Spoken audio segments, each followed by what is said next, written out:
कल तक जो डॉक्टर चूसनी दुआ ज़ारा के लिए जेल में जाने के लिए तैयार था, वो आज अदालत में कौन सी जमानत कराने के लिए आ गया। इस बात से तो साफ जाहिर होता है कि ज़हीर अब फंस चुका है। डॉक्टर चूसनी अब फंस चुका है और डॉक्टर चूसनी और जो उसका पूरा गैंग है वो सब जान चुके हैं और उन्होंने ज़हीर को मजबूर किया कि बेटा बेटा डॉक्टर साहब जाओ, जाके अपनी जमानत लेके आओ, नहीं तो तुम सलाखों के पीछे चले जाओगे।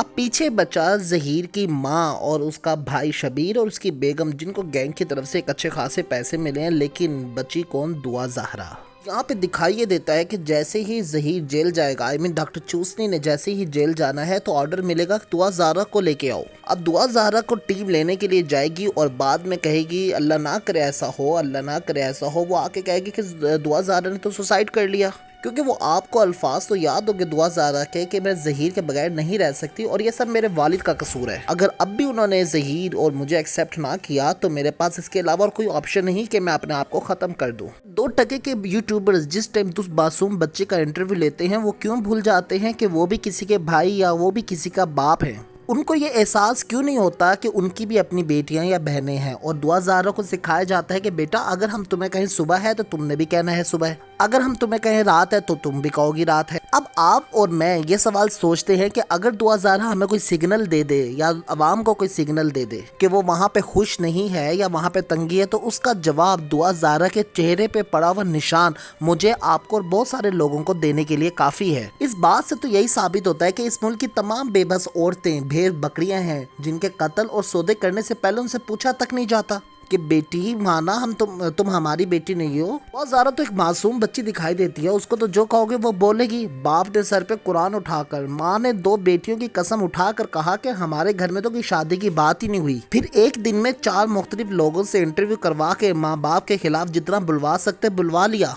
बच्ची की आंख से आंसू निकला और इस गुनाह का जिम्मेदार तुम समझते हो वो बच्ची है?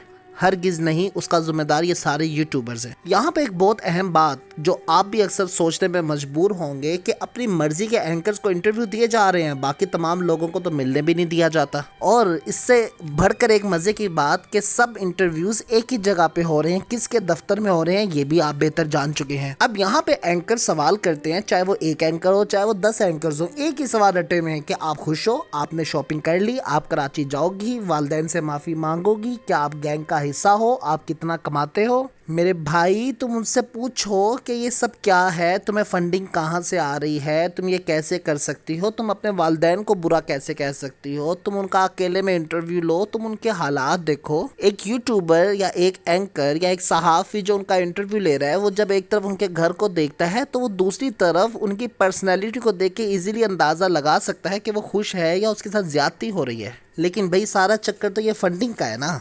प्लांटेड पे प्लांटेड इंटरव्यूज कर करके आप क्या साबित करना चाहते हैं, लेकिन जो आप चाहते हैं वो ये अवाम होने नहीं देगी, क्योंकि ये अवाम जानती है इस गैंग की कड़ियाँ, इस गैंग की लड़ियाँ कहाँ कहाँ से जुड़ती हैं, कहाँ कहाँ से मिलती हैं। इन्होंने तो सबको पकड़ना है। So make your hashtag save दुआ ज़हरा।